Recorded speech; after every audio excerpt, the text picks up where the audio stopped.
歡迎返嚟2020年 Paper to Energy第4條 MC 啦。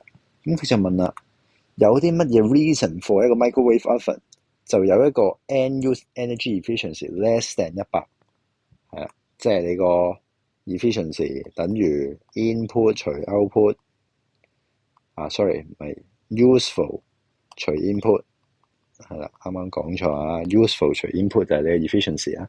點解唔係100咧？咁第一句 some energy is lost during the transmission from 你個發電廠去你個微波爐度，咁啱唔啱咧？其實只不過佢係搞咗你 input 啫嘛。